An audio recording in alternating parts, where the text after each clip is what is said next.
Para que un robot se pueda mover de manera autónoma, tenemos la planificación de trayectorias y el control de movimientos.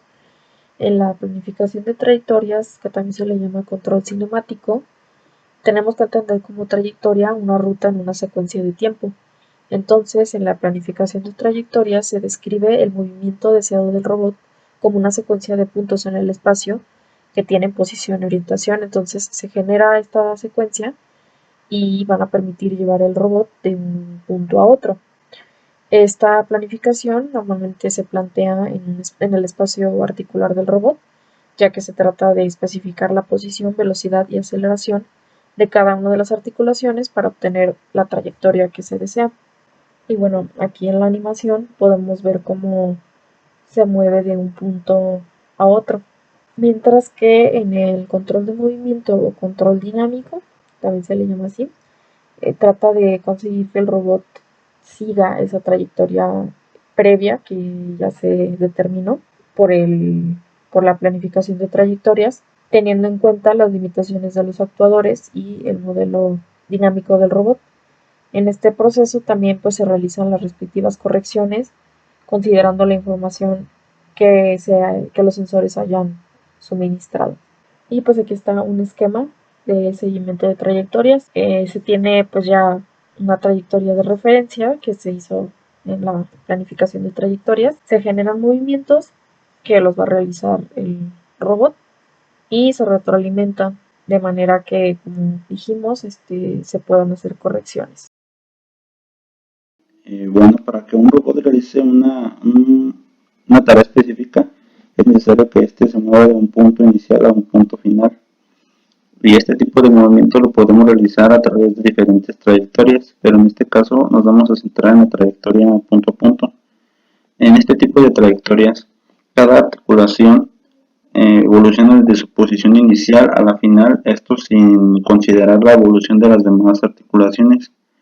En este tipo, cada actuador trata de llevar a su articulación al punto destino en el menor tiempo posible, pudiéndonos distinguir de este tipo dos tipos, el movimiento de eje a eje o el movimiento simultáneo de ejes. Y bueno, en el movimiento eje a eje solo se mueve un eje a la vez. Esto quiere decir que comenzará a moverse la primera articulación y una vez que ésta haya alcanzado su punto final, lo hará la segunda y así sucesivamente. En este tipo nos da como un resultado un mayor tiempo de ciclo, teniendo como la única ventaja un menor consumo de potencia instantánea en los actuadores. El movimiento simultáneo de ejes, los actuadores se mueven de manera simultánea a una determinada velocidad. Eh, Obviamente las distancias a recorrer y las velocidades por parte de cada articulación es diferente.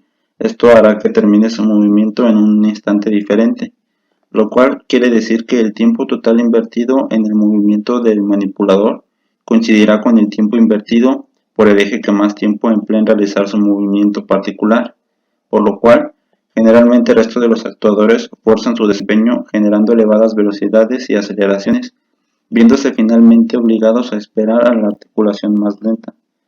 Por estos motivos, las trayectorias punto a punto solo se implementan en robots muy simples o en sistemas de control muy limitados.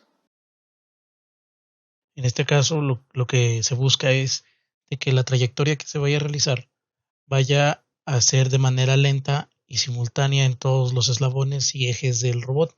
En este caso, en estas imágenes tenemos quiere llegarse de un punto A a un punto B. Para ello, lo que se hace es que todos los ejes se muevan a la misma velocidad y al mismo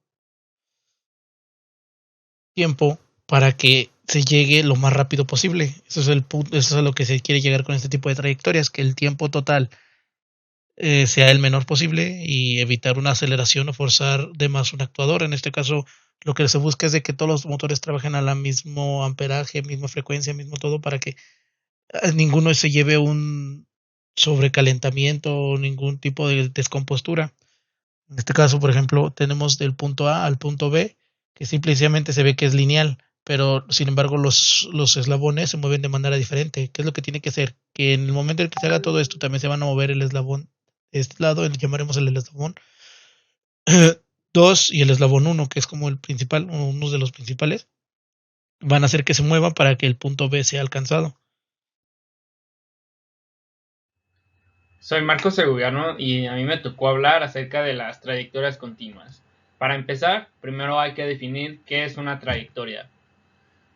En cinemática, una trayectoria es el lugar geométrico de las posiciones sucesivas que pasa un cuerpo en su movimiento. La trayectoria depende del sistema de referencia en el que se describe el movimiento, es decir, el sistema puede ser en un sistema cartesiano y simplemente del traslado de un brazo robótico de un punto A a un punto B se le define como una trayectoria. Ahora, vamos a hablar acerca de las trayectorias continuas. Este tipo de trayectorias se pretende que el camino seguido por el extremo del robot sea conocido. Para ello, las trayectorias articulares deben acomodarse conjuntamente. Cada articulación por separado parece tener un movimiento desordenado o casi caótico, pero al final el resultado es que el extremo se mueve siguiendo el camino previsto o que el usuario previamente decidió.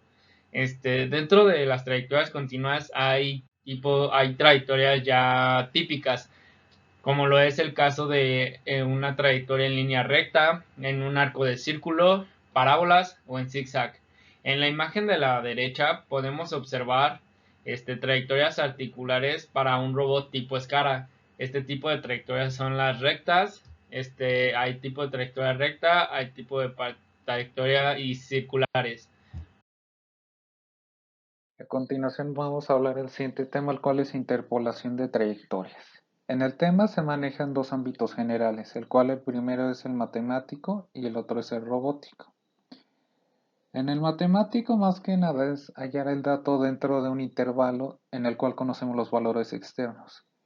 Aquí al intervalo se refiere a las posiciones. Me voy a basar en la imagen aquí en estos puntos negros.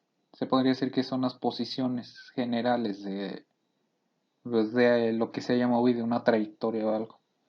En robótica es la unión de una sucesión de puntos en el espacio articular por donde pasan las articulaciones del robot en un instante determinado. Como había dicho, es la trayectoria que marca el robot. Y aquí más que nada es saber la posición exacta. Aquí por ejemplo cuál es X, cuál es Y, cuál es Z. También están los otros tipos de interpolación, que son 4, el cual es la lineal, la cúbica o splines, quínticos y a tramos. La interpolación polinomial es una técnica que consiste en encontrar una ecuación que pase por un conjunto de puntos dados. Se utiliza mucho en el mundo de la electrónica y robótica para calibrar sensores, mapear entradas, salidas y calcular trayectorias de drones. Existen varios métodos para calcular una interpolación polinomial. Uno de ellos es la matriz de Van der Waals, que consiste en plantear todos los coeficientes de un sistema como incógnitas de una matriz. Este método tiene una peculiaridad que viene con las matrices, que mientras los coeficientes x sean diferentes entre ellos, la matriz es invertible. Y el vector de matrices A se puede encontrar haciendo la matriz transpuesta. Los puntos de control determinan la forma de una curva. Generalmente, cada punto de la curva se calcula teniendo en cuenta una suma ponderada de un determinado número de puntos de control. El peso de cada punto varía según el parámetro prevaleciente. Para una curva de grado D, el peso de cualquier punto de control es diferente a 0, 1 en intervalos d más 1 del espacio del parámetro. Dentro de estos intervalos, el peso cambia de acuerdo a una función polinómica de grado D.